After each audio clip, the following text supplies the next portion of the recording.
everyone. Please remain seated and join us in singing The Well.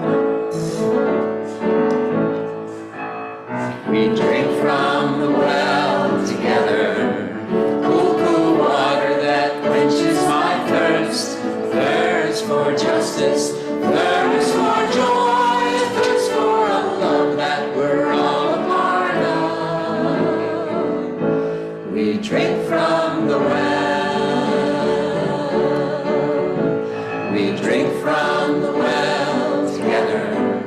Hand in hand we are standing as one, standing for justice, standing for joy, stand for a love that we're all a part of.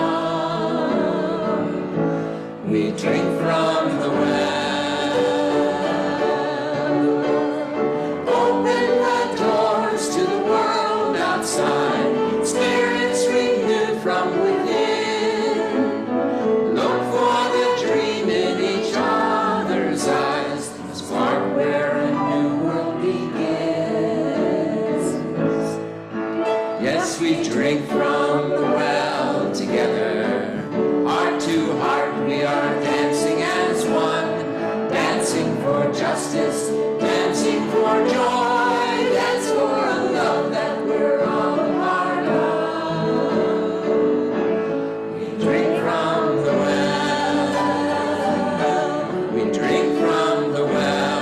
Stand hand in hand. We drink from the well. Dancing for joy. I feel my heart swell. We drink from the well.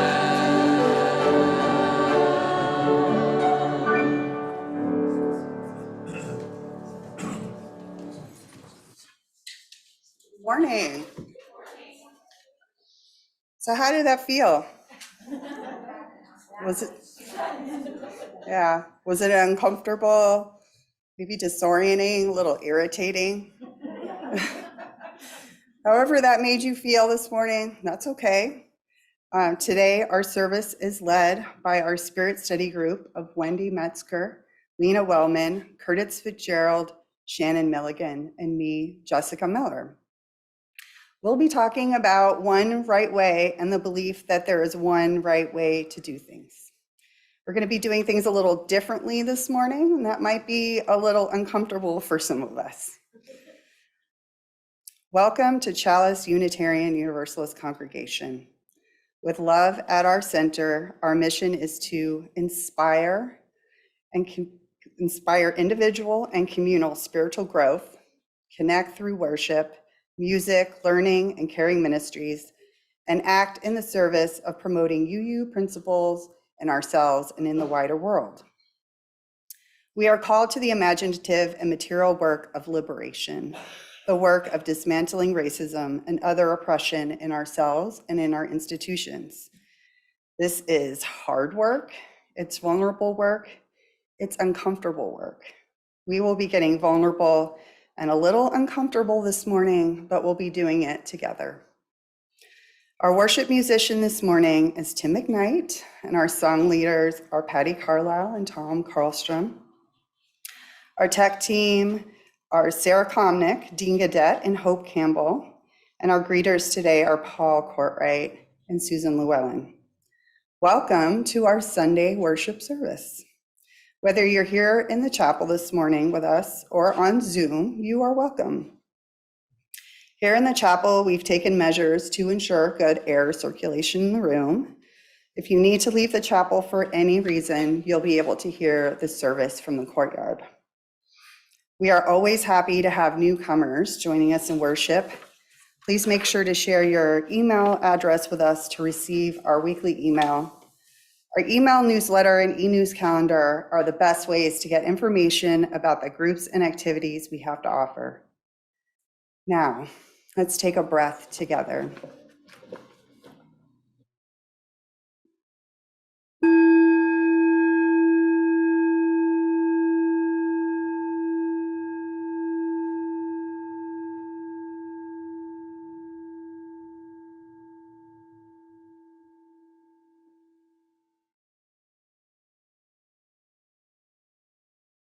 We acknowledge that our service is taking place on the stolen territory of the Kumeyaay, meaning humans or people, and the Payamkawishim, meaning Western people.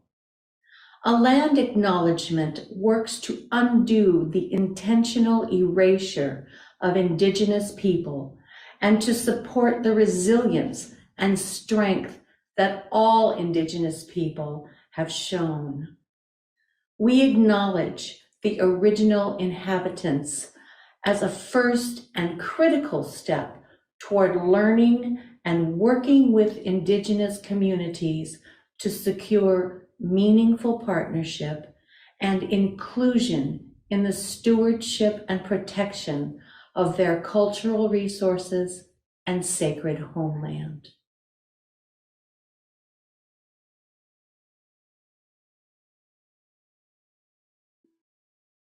We light our chalice, the symbol of our Unitarian Universalist faith. I'd like to invite Brittany Keegan up to light our chalice this morning. Our chalice lighting words come from Rebecca A. Edmiston Lang. Mindful of our highest aspirations, bound by common faith and purpose, and yet beginning with ourselves as we are, let us take one more step together in our unending quest for dignity, justice, and love.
Today is the third service for the 2023-2024 Spirit Study, Imagining Liberation, continuing our exploration of the work of Tema Okun, Divorcing White Supremacy Culture.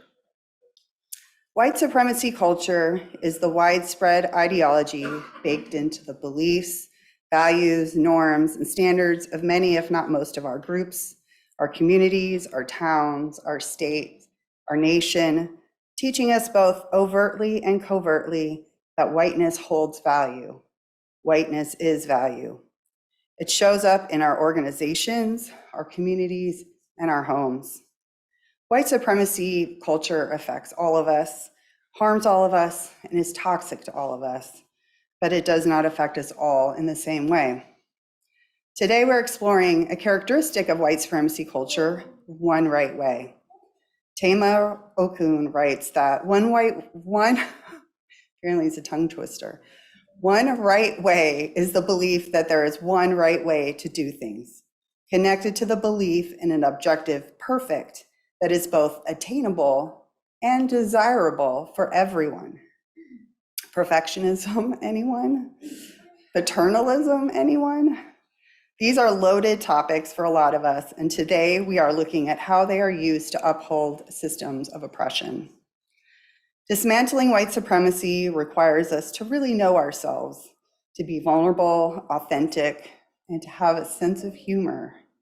Today we are asking you not to judge yourselves or each other, but to do a compassionate self-assessment and be aware of how we all internalize messages from the dominant white supremacist culture.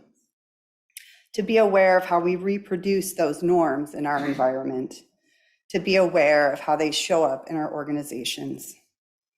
We've all had an experience of someone telling us that there is one right way to do something, that they know the right way and that we are wrong. Or maybe you are someone who just really enjoys being right and doing things the right way. How many of you believe that there is a right way to put toilet paper on the roll?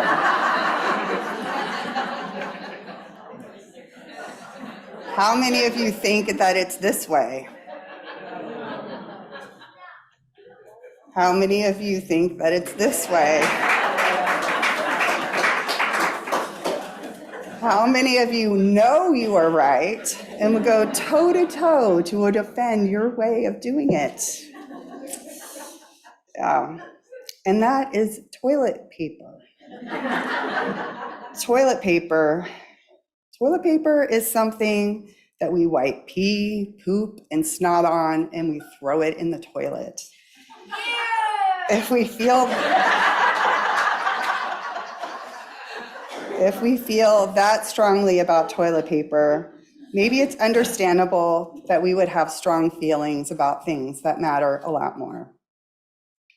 How toilet paper should go on the roll is a bias that people are usually pretty conscious of, but our brains also do things that we are unconscious of. When you walked in this morning, there was an image up on the screen of a spinning dancer. You may be familiar with this animation. It's a fairly well-known optical illusion created in 2003 by Japanese web designer Nobuyuki Kayahara. How many of you see the dancer spinning clockwise? How many of you saw the dancer spinning counterclockwise?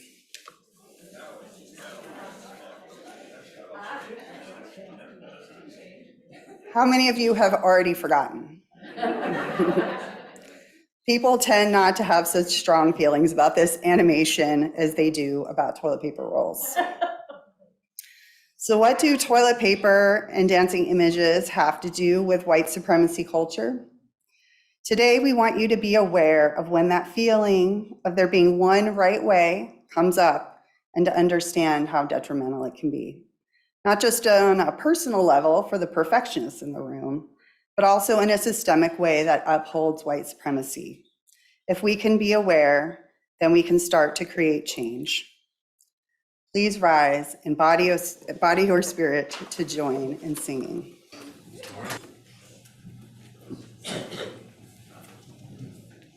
We are going to sing Number 349 from the Gray Hymnal. And this is our hymn of the month.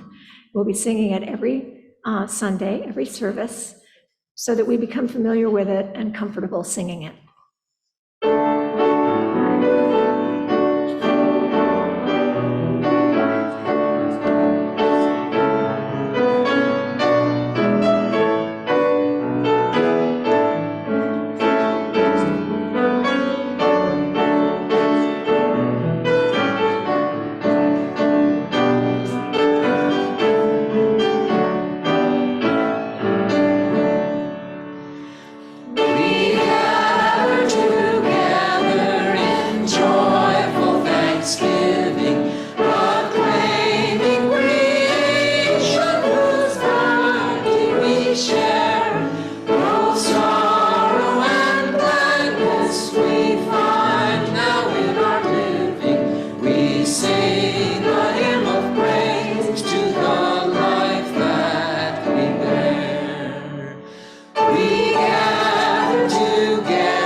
Our Sunday worship is the shared spiritual practice of our community, and we tend to the congregation during this time by sharing and honoring our joys and sorrows. Here in the chapel, you are welcome to write your joy or sorrow onto a candle card, which will be collected from you. Online, please write your joy or sorrow, including your name, into the chat box. These joys and sorrows will be spoken out loud, and then we will remove this part of the service from the recording that goes onto our YouTube channel. So this sharing won't be publicly available online. So we have a few minutes of music so you can write down what you would like to share. If you would like Reverend Sharon, to send Reverend Sharon a confidential note about your joy or sorrow, or to make a prayer request, please email her.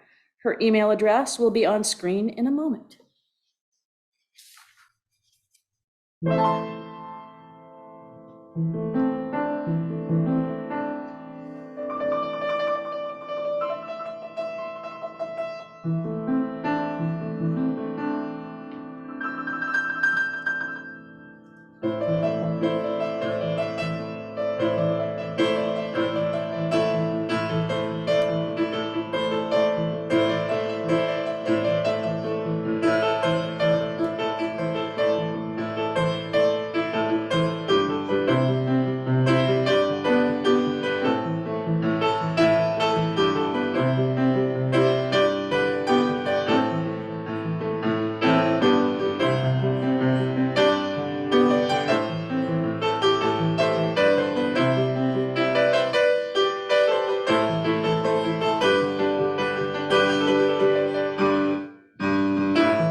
We light a final candle for all the joys and sorrows that go unshared and unspoken this morning.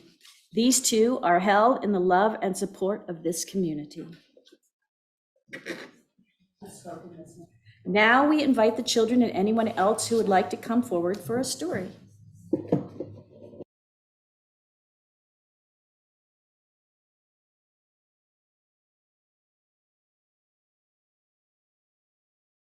Once upon a time lived 6 men who could not see.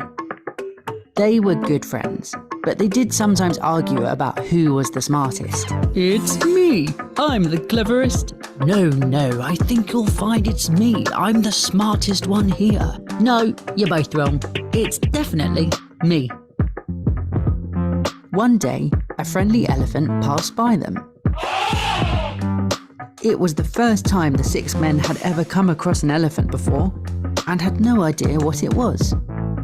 The men politely asked if they could touch the elephant so they could understand what he looked like. The elephant agreed, and the men carefully felt him. Unknowingly, they each touched a different part. The first man held his hands against the elephant's body. Wow, this elephant is huge! He is smooth, strong, and solid, just like a wall, he said. The second man had grabbed hold of the elephant's trunk. No, you are wrong. This elephant is long and thin. It must be like a snake. The third man was holding one of the elephant's tusks. What are you talking about? This elephant is sharp, like a spear. I think you'll find this elephant is actually like a tree, said the fourth man, leaning against the elephant's foot. No. This elephant is like a giant fan, said the fifth man as he gently held the elephant's ear. You are all wrong. This elephant is nothing but a piece of rope, shouted the sixth man as he clutched the elephant's tail. The men continued to argue. They were getting angrier and noisier by the second. It's like a wall. It's a piece of rope. Like a snake. It's like a spear. A tree. The elephant had to step in. Please stop fighting, called the elephant. How can you be so certain that you are right? Each of you only touched one part of me. Perhaps if you listen to each other, you might be able to work it out together. Upon hearing the elephant's words, the men felt ashamed. But then, they decided to work together. They spoke carefully and calmly. They listened. And after a short while and much discussion, they were all able to understand exactly what the elephant looked like. The end. Thanks for watching our video.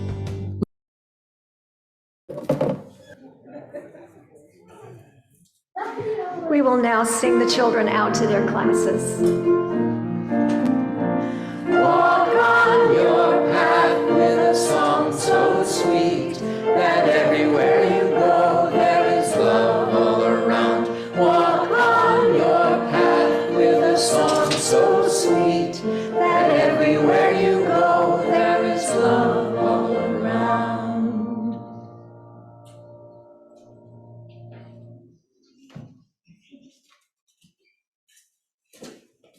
Now for real, I'm up here. It's weird because usually I'm helping with Ari, so it's weird not to be walking out with the kids.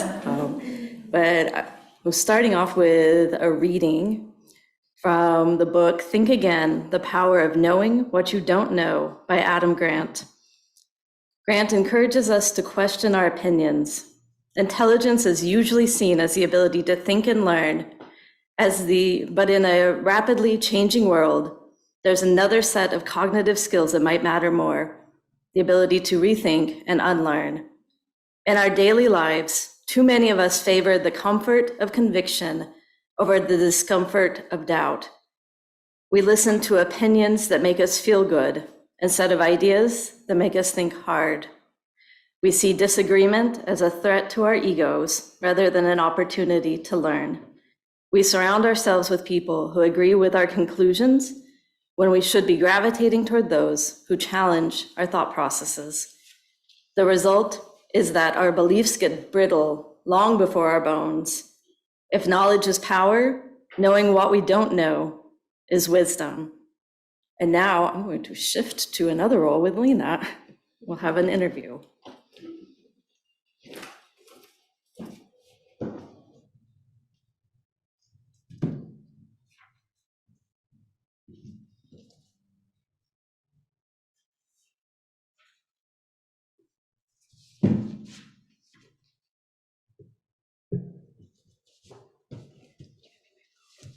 Sure.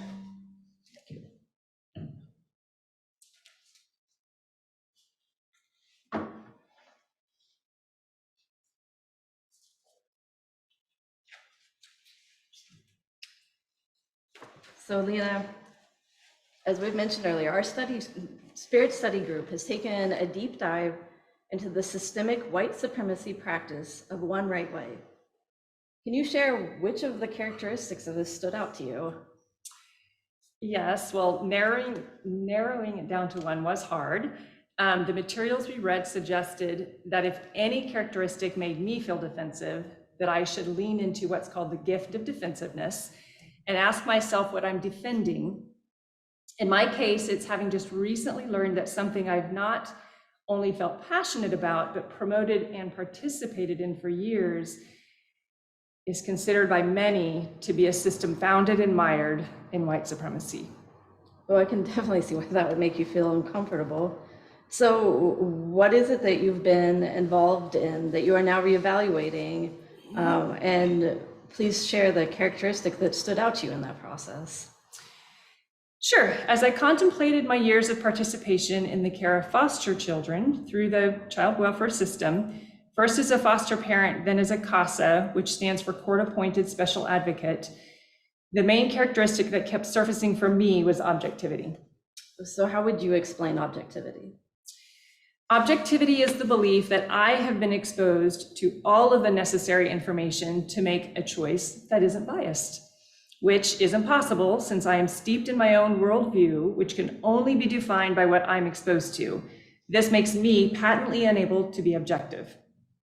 In my work as a foster parent and then as a CASA, I believed that the child welfare system, although flawed, kept a child's best interest at the core of its decisions.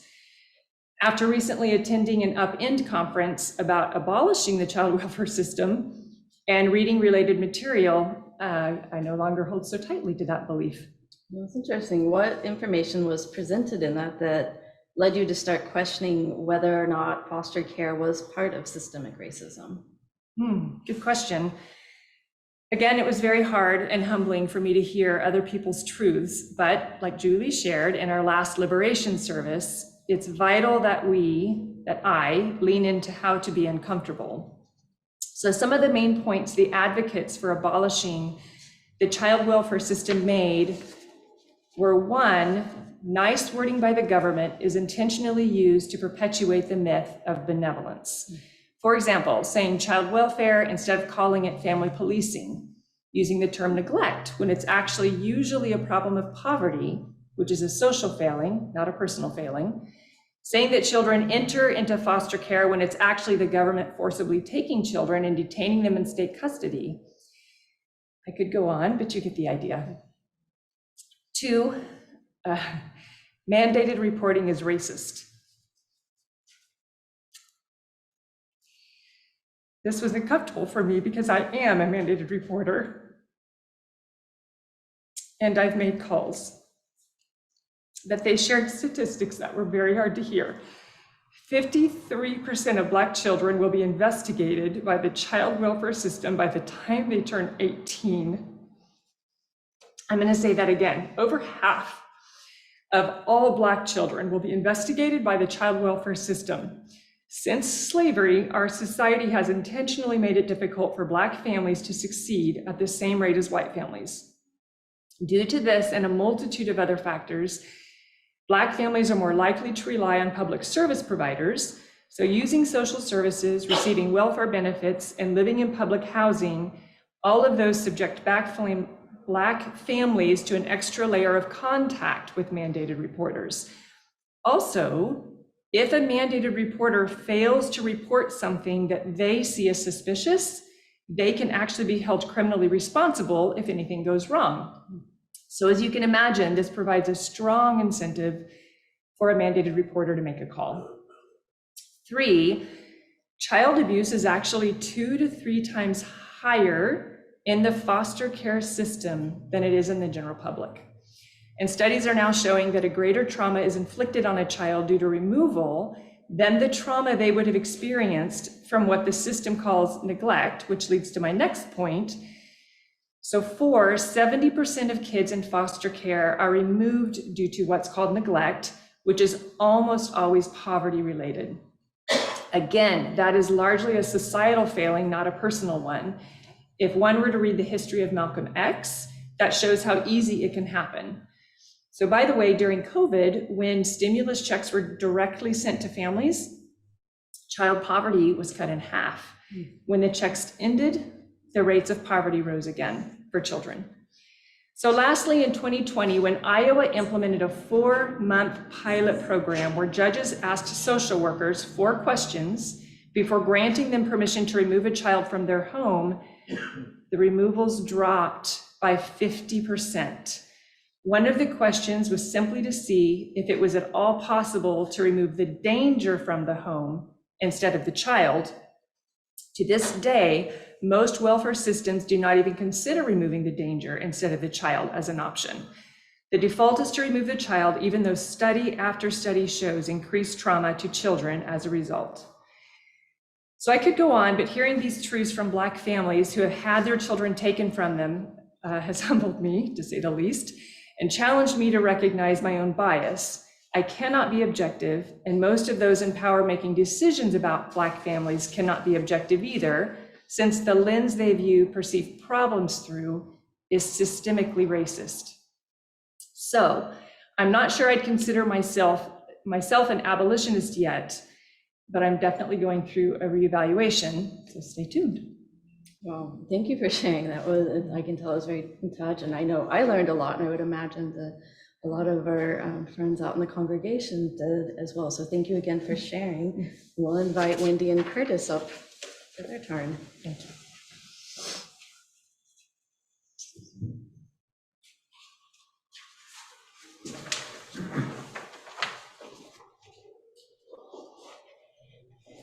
So Wendy, please tell us what resonated with you from our spirit study group on the characteristic of one right way from Tima Okun's White Supremacy Culture website. Well, Curtis, I felt it connected to my experience of teaching math at Palomar College, where I encountered the pervasive belief that some people are math people and some aren't, that math people understand the one right way to do math and non-math people don't. And when I started teaching, the math people students knew about were mainly their professors, who were predominantly white males. When I was hired in 1988, the full-time math faculty was all white and 75% male. So are you saying that the belief that there are math people and non-math people is part of white supremacy culture? That's a good question. Before our spirit study, I didn't think of it that way. But that belief has definitely been part of mainstream culture, and it shows up early in school children. When I helped my daughter's 1st through 3rd grade class, the students already knew who the math people were in their class. I asked the kids to solve problems that had multiple solution methods, and their solutions were very creative. But if they were able to see what the student who was the math person did, they wanted to change their solutions to match the math person's method, and their ideas were so rich. But students felt they were wrong and wanted to hide their methods even at that young age. Okay, so let's get back to the idea of white supremacy culture in the classroom. What does that look like? Most new college professors have no prior training in teaching and learning. We're subject matter experts, so we start teaching the way we were taught because that is the one right way to teach. Professors lecture, students take notes, and then go home and study, and then take a test. I thought my students should learn the same way I did. And there are probably still some who believe that if someone doesn't learn that way, then they just won't get their college degree. But of course, white males taught my college math courses. Tima Okun talks about understanding the water in which we are swimming. And college teaching, I would argue, is a cultural activity passed down from teacher to teacher. So this means we need not only to hire more faculty of color, but also to mindfully work to change the classroom culture. Okay, but how do we do that? Well, there's no quick and easy fix. It takes learning, hard work, and persistence. Data from the Community College Research Center reveals a big disparity in community college completion rates based on racial demographics. To support the goal of reducing these disparities, there has been funding to provide professional development opportunities for community college faculty in the last 10 years or so that weren't available when I started teaching. So for example, I participated in a Black Minds Matter workshop about 5 years ago. It was led by a student of Dr. Luke Wood, who was formerly at San Diego State, and now I think he's in Sacramento. You can still find the session videos on YouTube. The workshops focused on Dr. Wood's and other Black scholars' research on Black boys' educational experiences. For example, I learned about the preschool to prison pipeline that begins with Black boys' excessive suspensions in preschool. And most importantly, the voices we learned from were Black voices. Let's move on to antidotes. What are some antidotes that you have used to counteract white supremacy culture in your classroom with a specific focus on the characteristic of one right way? So some antidotes for one right way that stood out to me from the website that I think that I've been working on are: accept that there are many ways to get to the same goal. Develop a learning community where the stated expectation is that everyone will make mistakes and those mistakes offer opportunities for learning. Separate the person from the mistake and develop a culture of appreciation. So to implement these in my classroom, we set norms together. Students worked in groups on the whiteboards around the room. We looked at the various solutions from each group and discussed the variety of methods the students used and any mistakes or misunderstandings they might have learned from. And I constantly tried to set an example of appreciating student attempts and reminding the students that mistakes are opportunities to learn. In addition, students got feedback and could revise and resubmit every assignment, including learning checks, which you would know as quizzes, and celebrations of learning, which you would know as tests. I implemented these changes bit by bit over a period of years and had the opportunity to learn from many, many mistakes and really had to lean into discomfort. That is all very interesting, but how do you think you and others listening to you now can learn from your experience and apply some of the antidotes to counteracting white supremacy culture in our daily lives? Well, I think a couple of the main changes I have made or I'm working on are listening attentively and expressing appreciation more frequently, and be willing to take risks, make mistakes, and learn from them.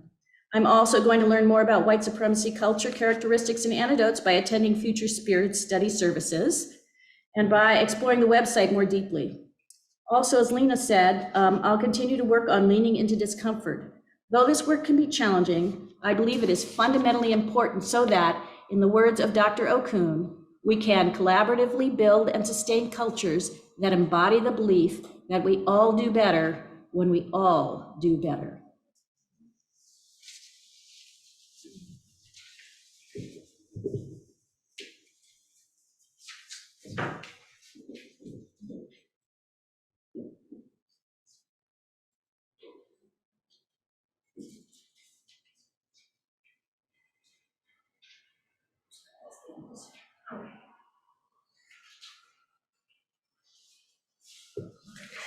Please rise and body your spirit to join us in singing something a little different this morning. This is a 3-part hymn. Tom and I will start it off. Wendy will, no, you're next. Wendy sings the second part and Lena will sing the third part. So you can pick one of us to follow as we get into this. You'll probably recognize it once we get started. Stop.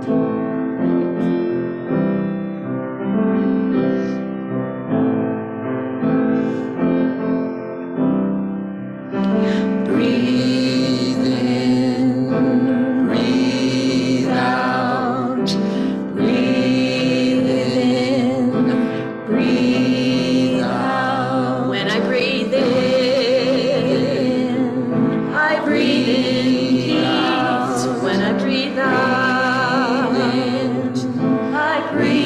out loud. When I breathe in, I breathe in peace. When I breathe out, I breathe out loud. When I breathe in, I breathe in peace.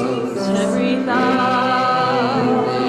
I breathe out loud. When I breathe in, I breathe in peace. When I breathe out, I breathe out loud. When I breathe in, I breathe in peace. When I breathe out, I breathe out loud. Breathe in, breathe out. Breathe in, breathe out. Please be seated.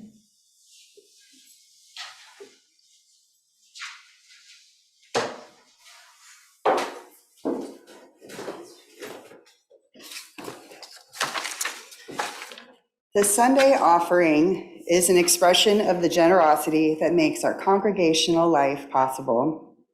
As Buddhist teacher Sharon Salzberg writes, generosity is characterized by the inner quality of letting go or relinquishing, being able to let go, to give up, to renounce, to give generously.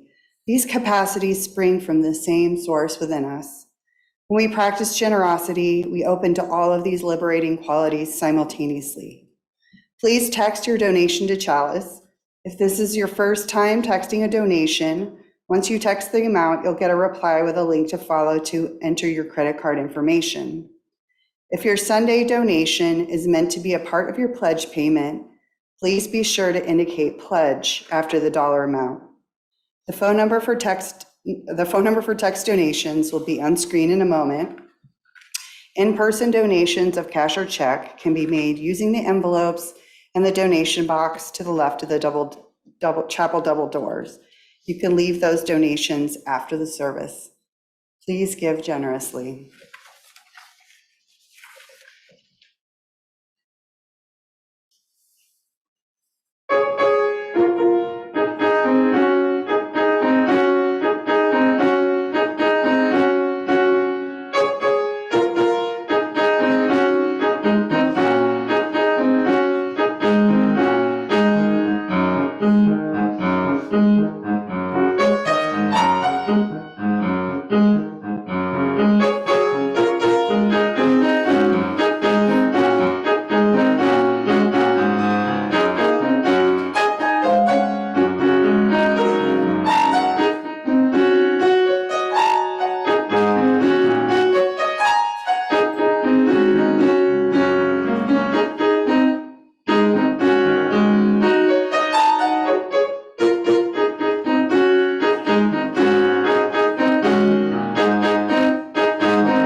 Please join in dedicating our offering with words of affirmation.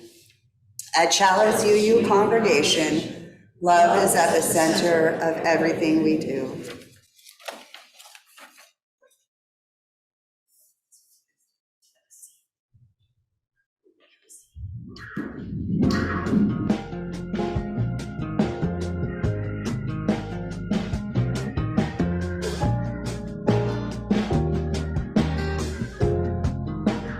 Well, you better listen, my sisters and brothers, because if you do, you can hear their voices still calling across the years. And they're all crying across the ocean, and they're crying across the land, and they will till we all come to understand. None of us are free. None of us are free. None of us are free. One of us are chained. None of us are free. there are people still in darkness and they just can't see the light. If you don't say it's wrong, then that says it's right.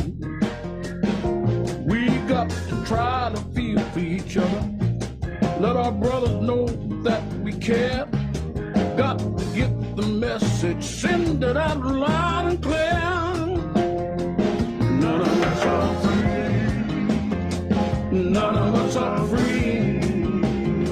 None of us are free. One of us are chained. None of us are free. Now I swear you salvation isn't too hard to find. None of us can find it on our own. We've got to join together in spirit, heart, and mind, so that every soul who's suffering will know that we're not alone.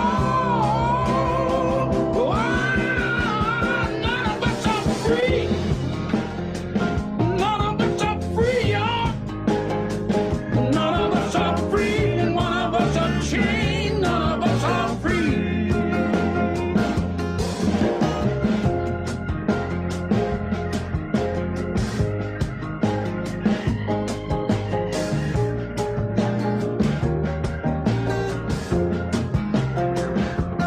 If you just look around you, you're gonna see what I say.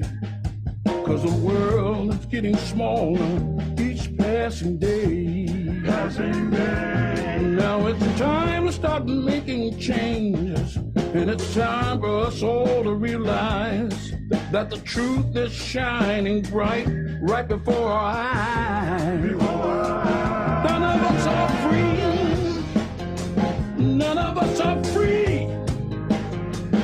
None of us are free. One of us is chained. None of us are free. Oh, none of us are free. Oh, my. None of us are free. No, none of us are free. One of us is chained. One of us are free. None of us are free. None of us are free. None of us are free. The one of us is chained. None of us are free. None of us are free. None of us are free. No.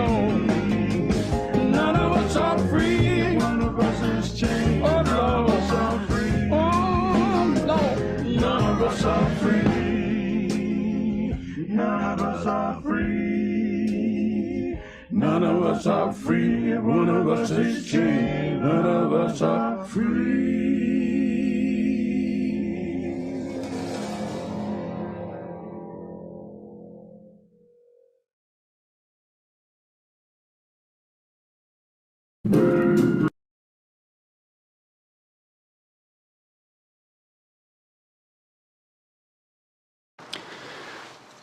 Aware of the suffering created by attachments to views and wrong perceptions, we are determined to avoid being narrow-minded and bound to present views.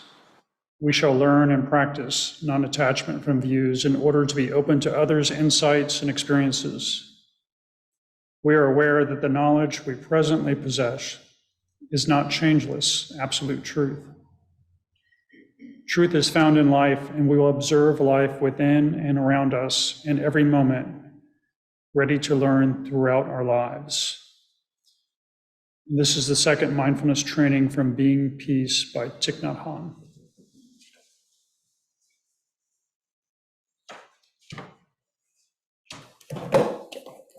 Our closing words today come from Jim McGraw and are entitled Go in Peace, Seeking Justice. We've modified it to be a call and response. I'll read the first part, and then please join me where it says congregation.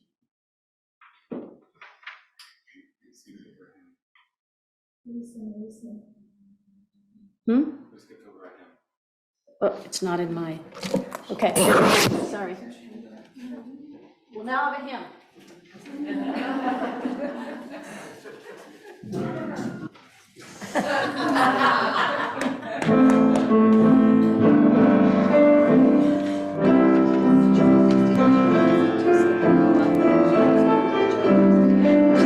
as you are able. Loosen, loosen, baby. You don't have to carry the weight of the world in your muscle and bones. Let go, let go, let go. Loosen, loosen, baby. You don't have to carry the weight of the world in your muscles and bones. Let go, let go, let go. Holy breath and holy name.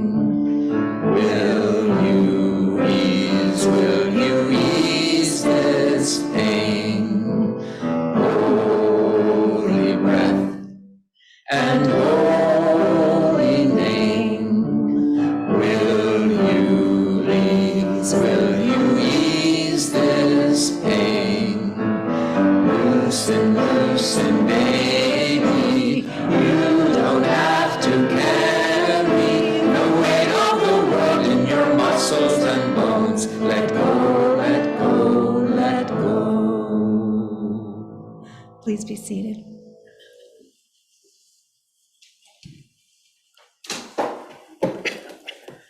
Okay, we'll extinguish the chalice and do our closing words.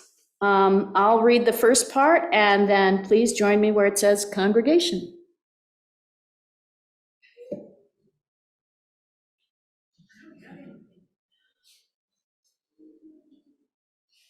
Okay. Here, I'm just going to hold this up, and then you can.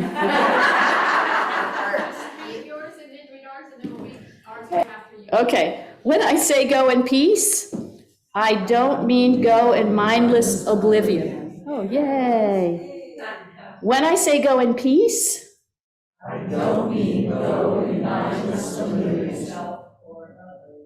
When I say go in peace, I don't mean go in utter ease and comfort. The slides change. We're not done, we're not done, we're not done. I'm just confused. When I say go in peace, Keep showing the same slide. oh, I see. All right. When I say go in peace, I mean go in peace that is created when, together, we build communities of true solidarity, deep compassion, and fierce, unrelenting love. Go in peace. Okay.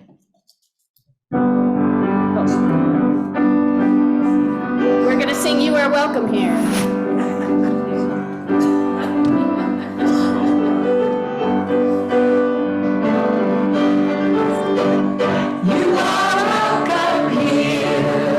Wherever you're going to,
Now some announcements. Our winter party, save the date for winter party on Saturday, December 2nd at 5 p.m. It will be a joyful evening of food and music celebrating the winter season. The evening festivities will include the chancel choir, as well as some of our talented chalice singers and musicians. And of course, we will have sing-along songs. Put it on your calendar now and look for more information as we get closer to December.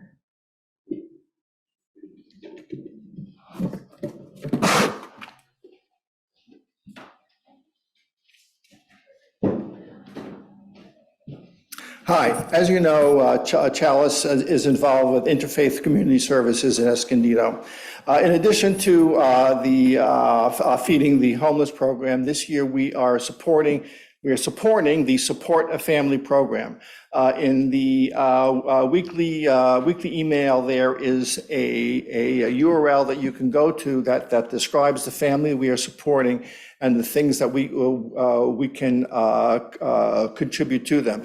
You may have noticed that outside when you came in next to the greeting table, there was a big box. So after you have signed up on the Sign Up Genius page and you purchased your item, you can leave it in the box there. Hopefully next week I will have a QR code that we can project up here so you can scan it with your phone to make it real easy so nobody has an excuse that you're technologically unable to do it. Thank you very much. Our social hour will begin in a few minutes online at this same Zoom link and in person on our courtyard. Those of you who are here in person might want to bring your refreshments into the Blue Room and have a visit with our online congregants. Please enjoy.